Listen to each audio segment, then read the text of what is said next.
Ah, do excuse me. I will be with you presently.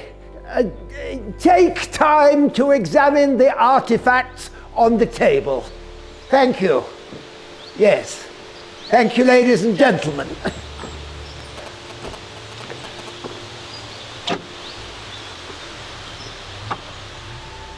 Keep up the good work, Gibson. Yes, a little bit to the right. Excellent. Be careful with the carvings.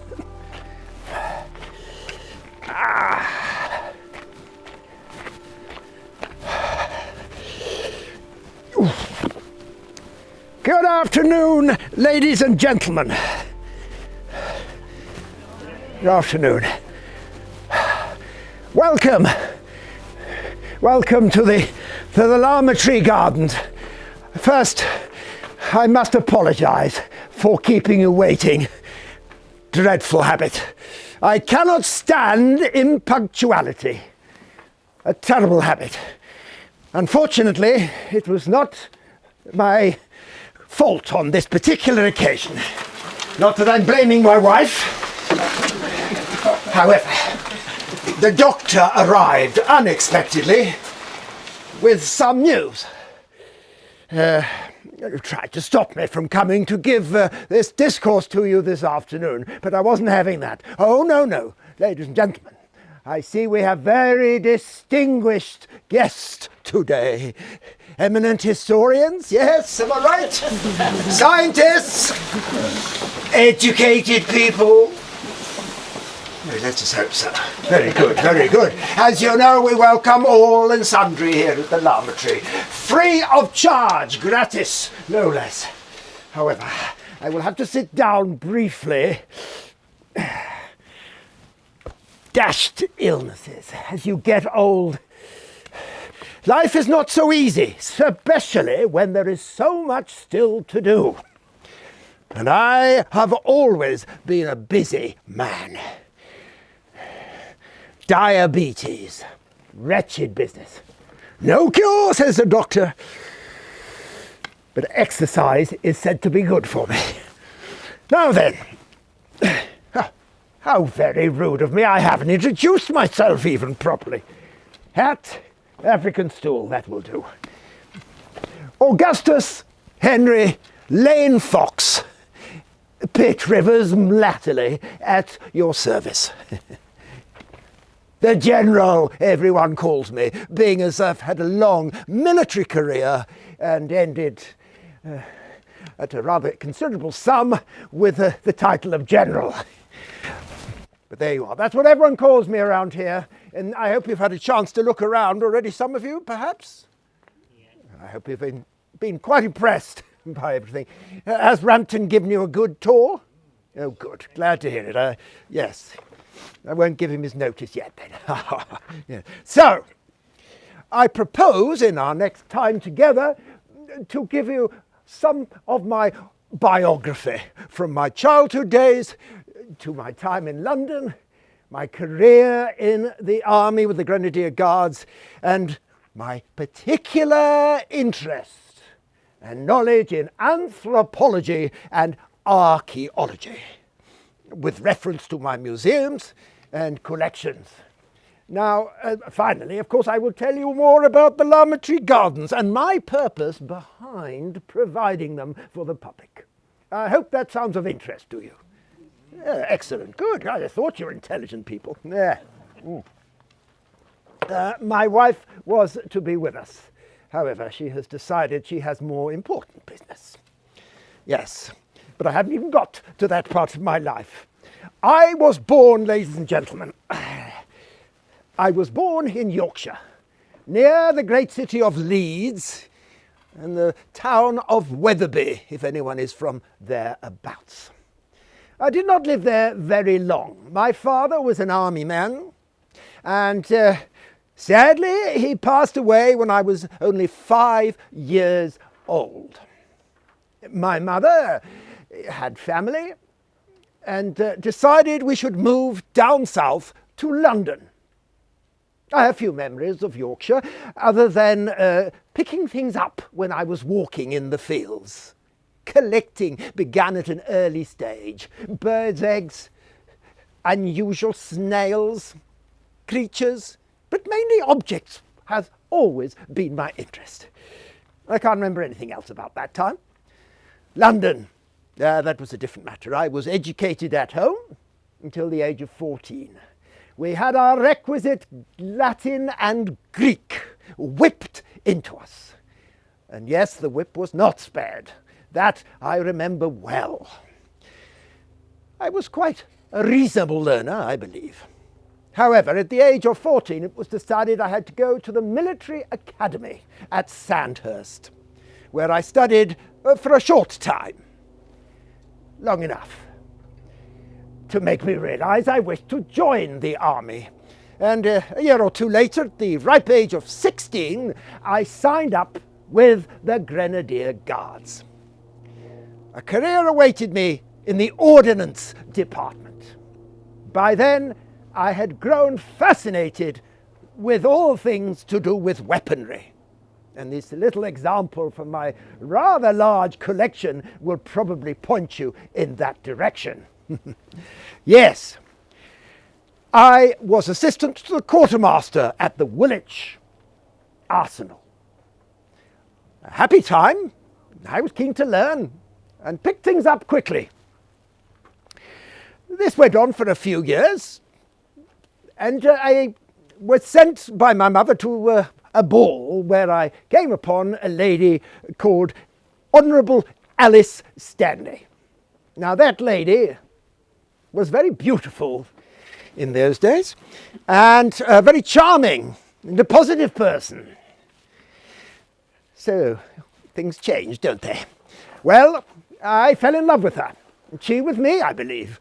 However, because my status in life was not very high, her parents didn't really approve of me and blocked our wedding until my prospects improved, you see, which they did, fortunately, a couple of years later when my eldest brother died.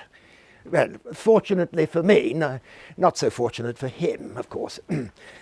This meant I was closer in succession to my uncle Horitz, who was a Rivers. Not that I ever thought I would climb to these heights, as there were 11 others before me at the time. So Alice and I married, and we have lived happily for much of that time ever since. To say, recently things have been quite problematical. I, you see, am an organised, methodical man. It's my army training, needless to say, that has cemented this. My wife prefers to be more spontaneous. Only a few months ago, she decided to have an early Christmas party and invited people from all over Dorset, Wiltshire and Hampshire. Just a shame she forgot to tell me about it. Well, what was a man to do? I abide that sort of chaotic management, so I ordered all the gates to the estate to be locked. And when the carriages arrived, they couldn't get in until I agreed that they should be opened, yes. Well, I hope you don't think that was an unreasonable thing to do. Well, silence means you must agree with me, I assume. Very good. Anyway, that's by the by.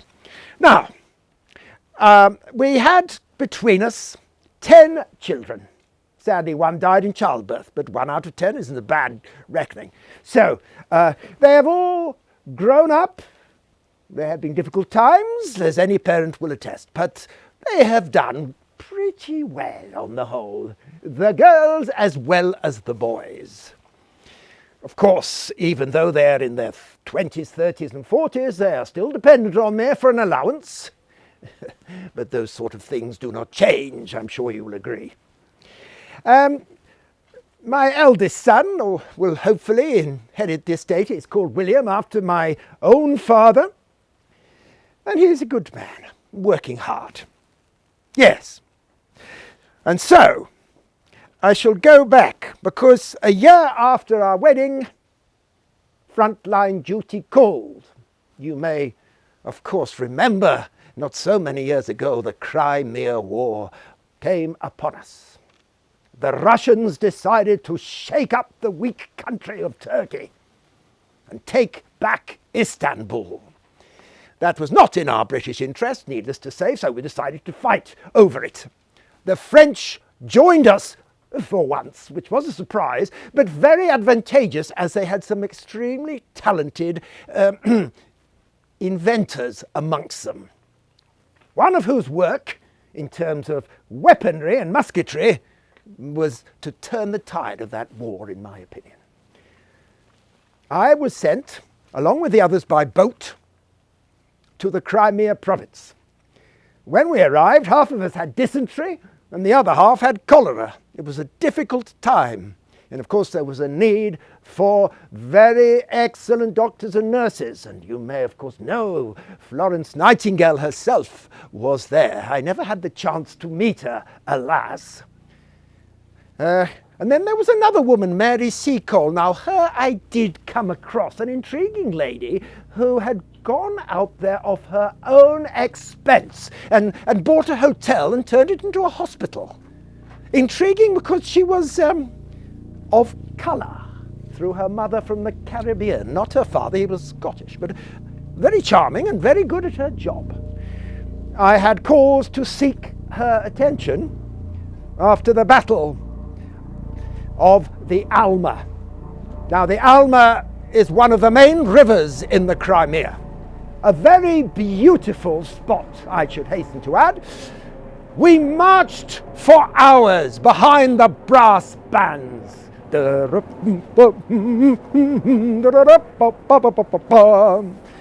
yes, that was when I first got my taste of brass bands and the glory that they could inspire and the courage in men.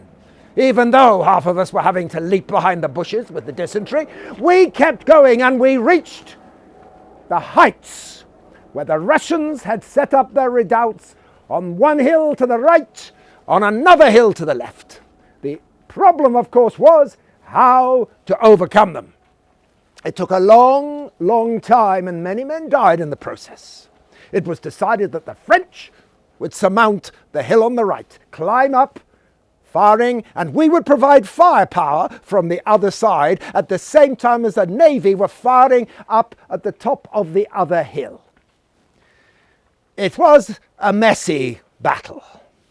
At first, the French looked to be routed, but they held their courage firmly. And then Lord Raglan, who some of you I'm sure will have heard of, a very great commander, had an idea, which I must say, as I was involved with this, I did think was foolhardy at the time. And that was to pull up all the big guns, all the cannons, right to the front and to fire towards the back of the Russian forces. So we were very, very exposed. Not used to being in the front line, but there we went. And there were many casualties. I myself received a minor wound, but inconvenient. But in the end, the Russians were defeated. He was an interesting man, Lord Raglan. Indeed, indeed. After that, I was temporarily discharged and sent back. And I was off sick for some time. However, eventually, I had a new post at Woolwich, first of all, and then at Hythe in Kent, where a new unit was set up, researching weaponry, testing it. And my job was particularly focused on the muskets. Now, I will show you this one briefly. Don't worry, it's not loaded. I won't aim it at you. First thing we teach the men, of course. But this was originally a Civil War musket, as I'm sure some of you have already worked out. A flintlock, smooth bore. But this rifle was in existence for many, many years, for nearly 200 years. It was a musket, not terribly accurate. One person firing it alone would not really kill many people. However, a group of musketeers together had a good chance of hitting somebody hard and cracking bones. But the Frenchman called Minier designed a thing called a rifle. which had a bullet that span all the way along and was far more accurate, up to 100 yards. But these things had taken a long time, ladies. Yes, do come in from the rain. I'm terribly sorry about the weather. It's been beautiful as well up here recently. I soon began writing pamphlets about musketry. I was something of an expert, though I say it myself. I also began collecting at this time. A lifelong hobby and passion, but not just for my entertainment. Now, I also became extremely interested in the science of the time. I'm sure you have all heard of the great Charles Darwin. Yes, and Thomas Huxley.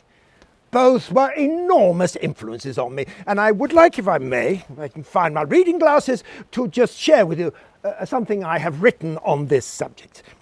By the way, are there any politicians present?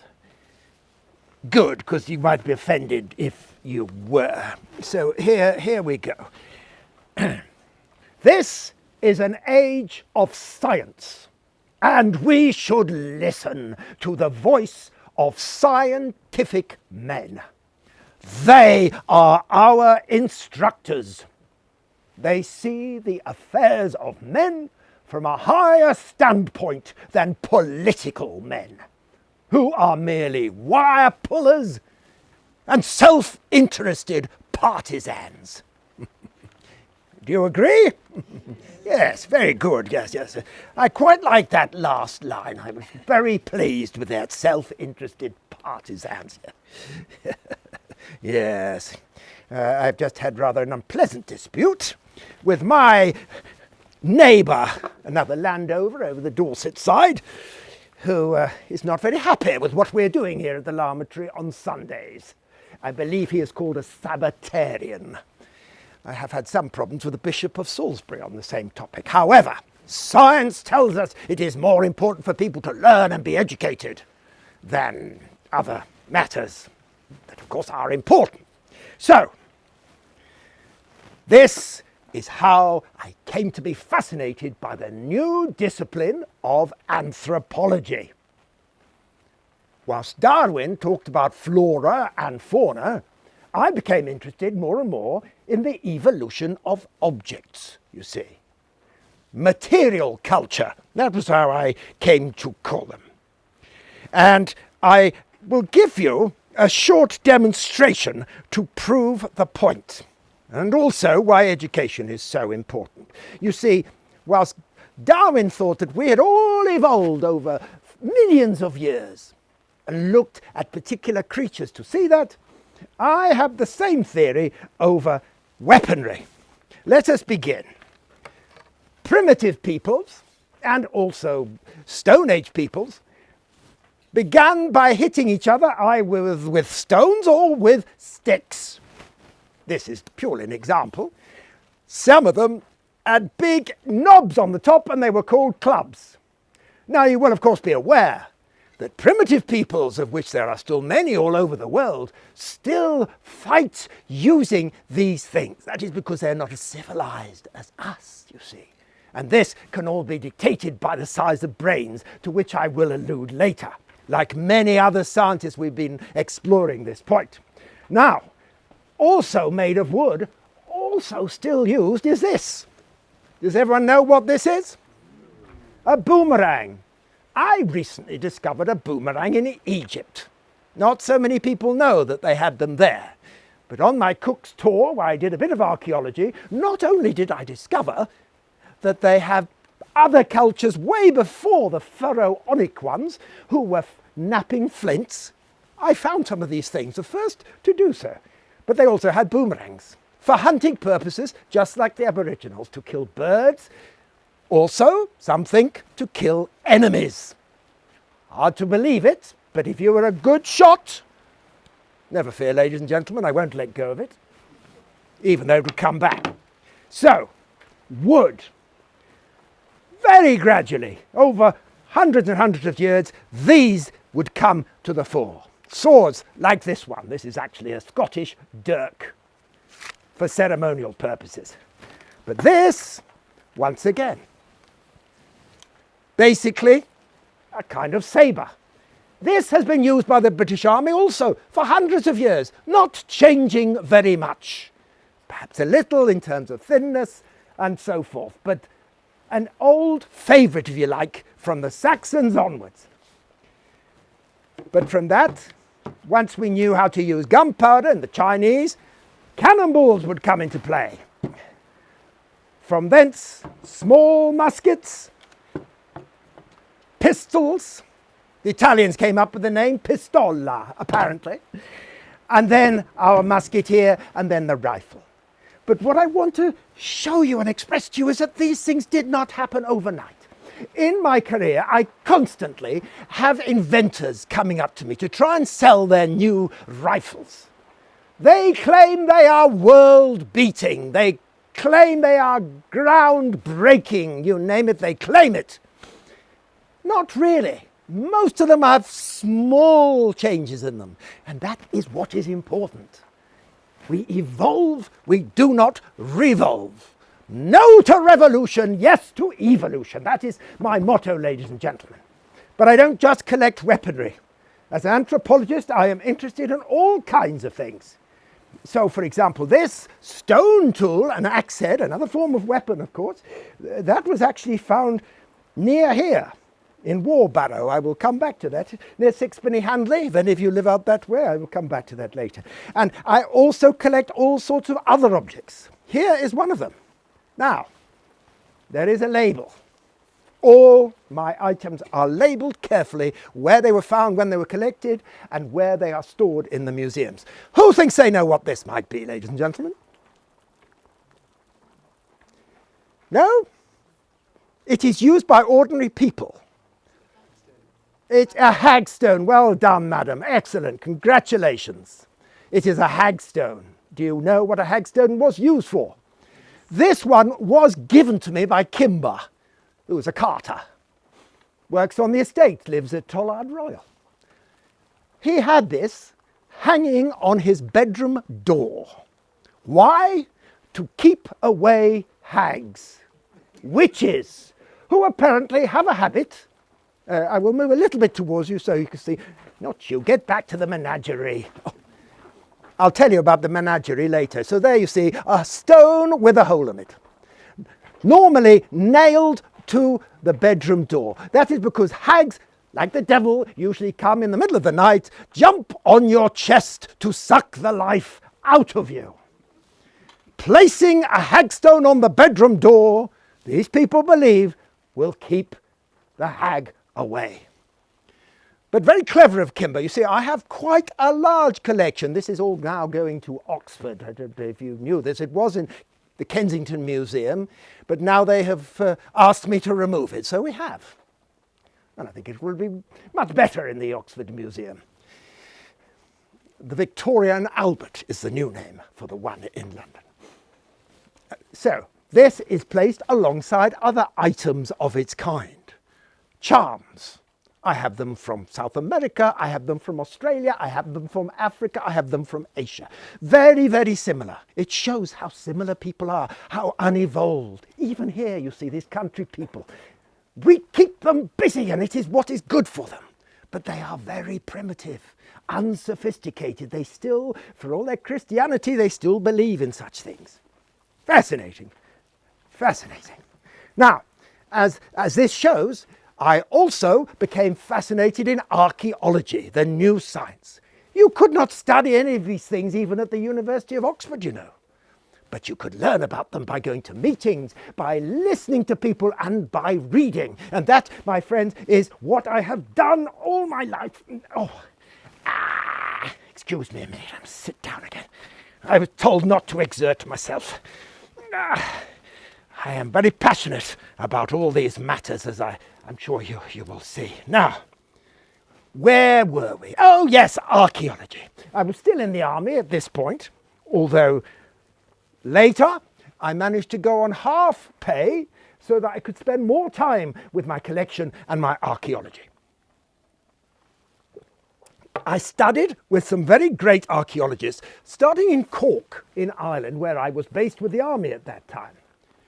We found some very excellent Celtic remains there, near there. Fascinating. Along the Dingle Peninsula, which some of you again may know. After that, we went to the Yorkshire Dales, and by then I was growing more confident with my archaeology, remaining sure to note everything down in a scientific manner as possible.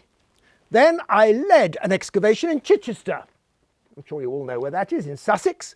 And we went right along. There are many Iron Age hill forts that we excavated and wrote up afterwards.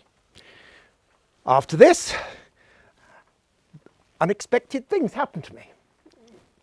I had planned a cook's tour to Egypt, where I was very fortunate. I told you a little bit about that, but I was fortunate to meet the great archaeologist, the great Egyptologist, Flinders Petrie, who taught me more, and he, I have to say, did seem to respect my work as well.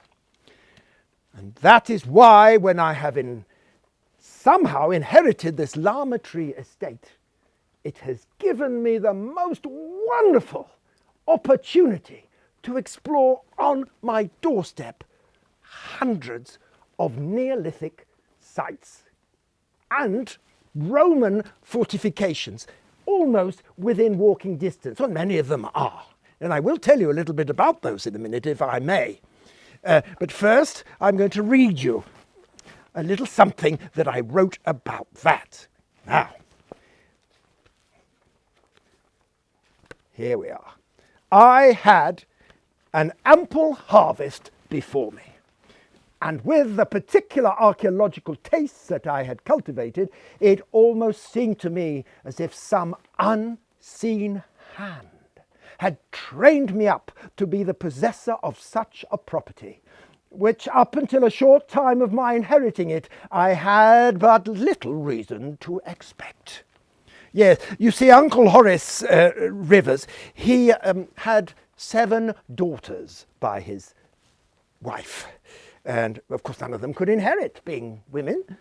And my brother had died, as I said, and then some other cousins died as well. And it seemed to come to me.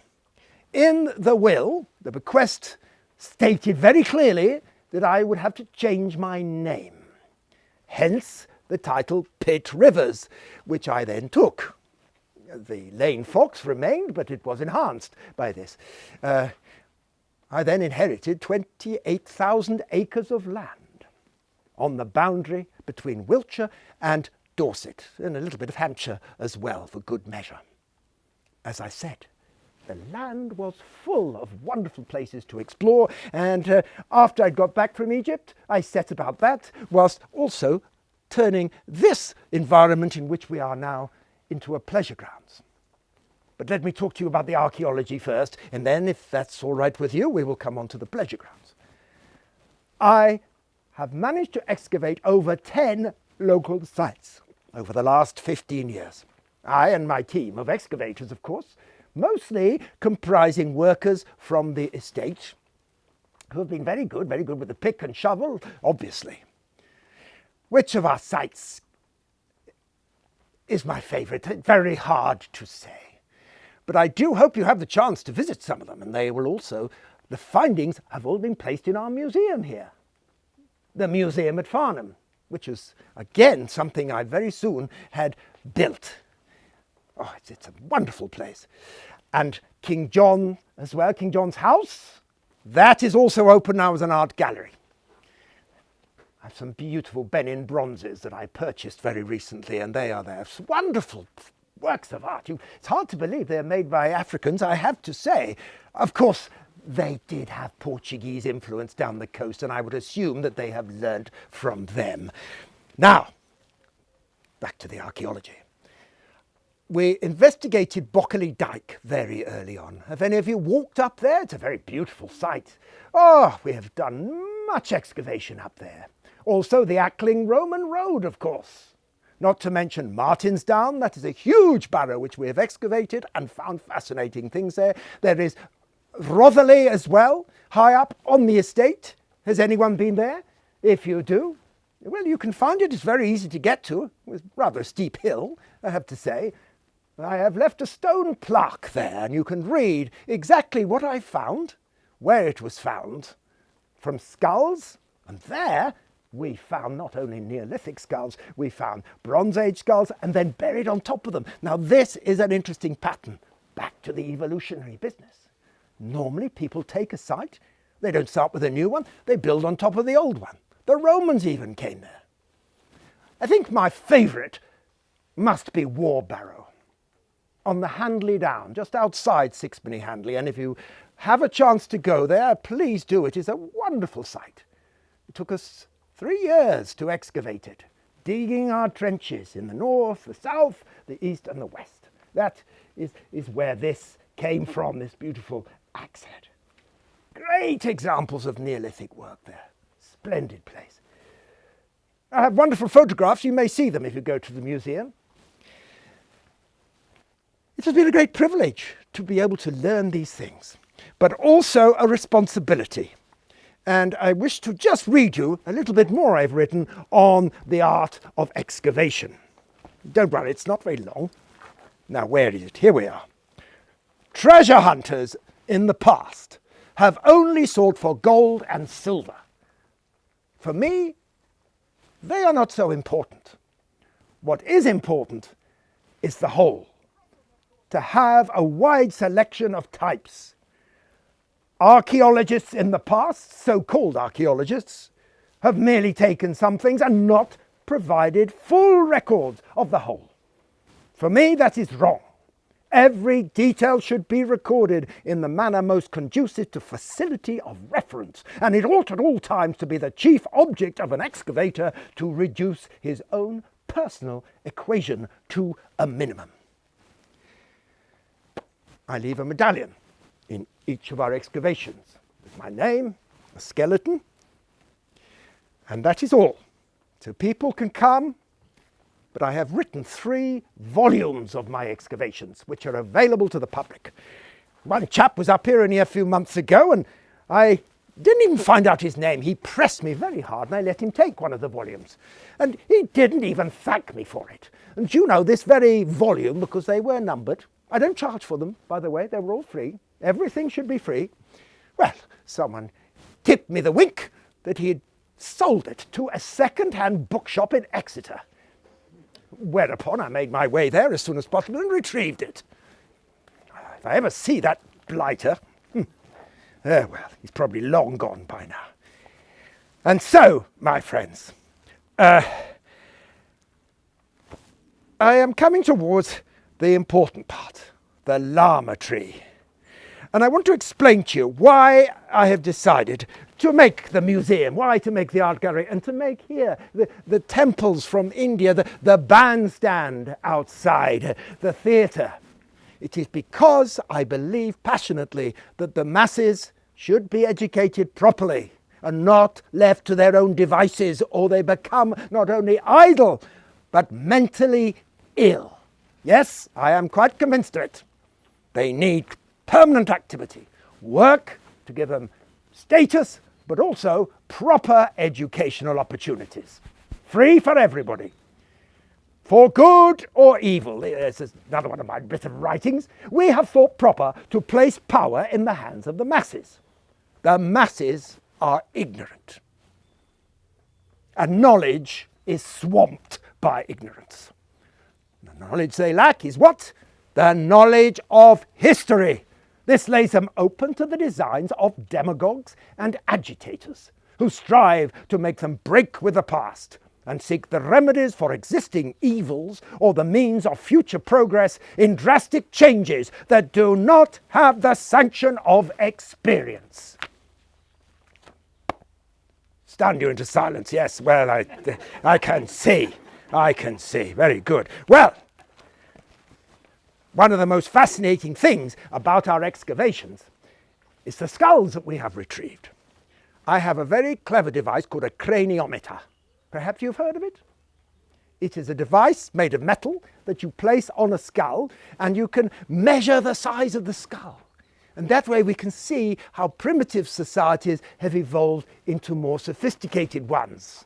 going back to Neolithic times, to the Bronze Age, Iron Age, Romans, and so forth. Of course, many other scientists have been doing this, testing it out on the primitive peoples of the world, as you know, to see why they, of course, are at the bottom and we in the Western civilization are in the sophisticated top. Very special little item. But here, people gather, not just in their hundreds, not just in their thousands. Do you know, for one event recently, we had 10,000 people come here. I see you are amazed. It's true. And to prove it, I will read you from the local Salisbury Journal, who wrote an article about it. Sports and entertainments in the Larmer grounds. It's talking mainly about this very area beyond us here. Through the kindness and generosity of General Pitt Rivers, the September meeting for races, sports and entertainments was held in the Larmer Tree Grounds on Wednesday. The weather was perfect. Not like today, and all the attendant circumstances combined to make the gathering one of the most successful held at this popular resort. The number of visitors came from Dorset, Wiltshire and Hampshire. 10,000 estimated. The programme of races and sports began at noon. And in addition to these events, entertainments were given at at intervals in the new theatre, and the General's private band played. I haven't told you, this is one of my favourite things. I think I mentioned liking brass bands. Well, we have set up a brass band here made up of, can you see, madam, where you are? Look at this. They all wear these beautiful velvet uniforms. The colour green is based on the old Cranborne Chase keepers. You see, that is why there is so much archaeology here. Because since King John's time, it has been preserved for hunts, which means agriculturals haven't been able to get their hands on it and dig it up. So we thought we would commemorate that. We have all sorts in our band. We have milkmen, we have dairymen, no, that is the milkman, isn't it? Dairymen, we have carters, we have farm workers, we have all kinds. All are welcome. They are trained up by Mr. Laws, who was recommended to me by Dan Godfrey. I don't know if anyone's heard of him.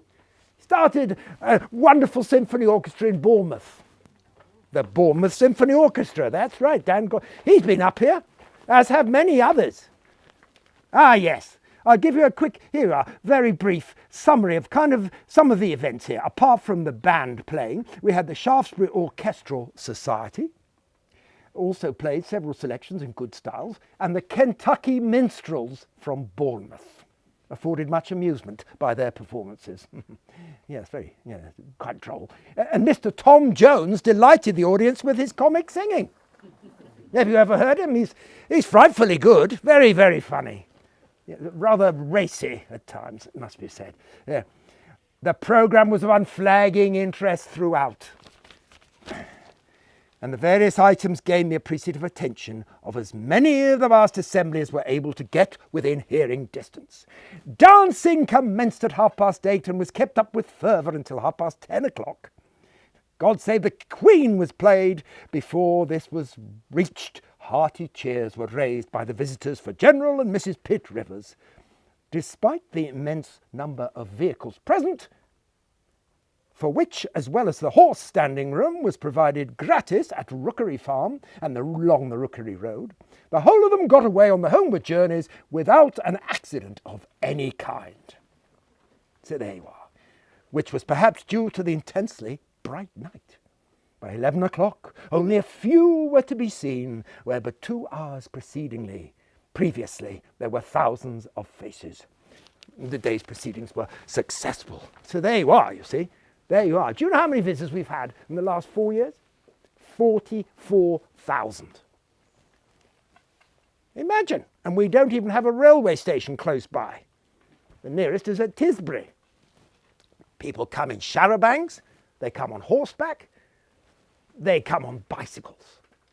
They come and they come back. One of our most distinguished visitors was Mr. Thomas Hardy. I don't know if you've ever heard of him. He's a lesser-known poet and sometime novelist, they say.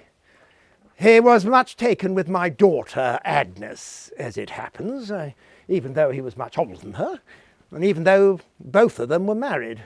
However, she claimed he was teaching her with her writing. She is a writer now.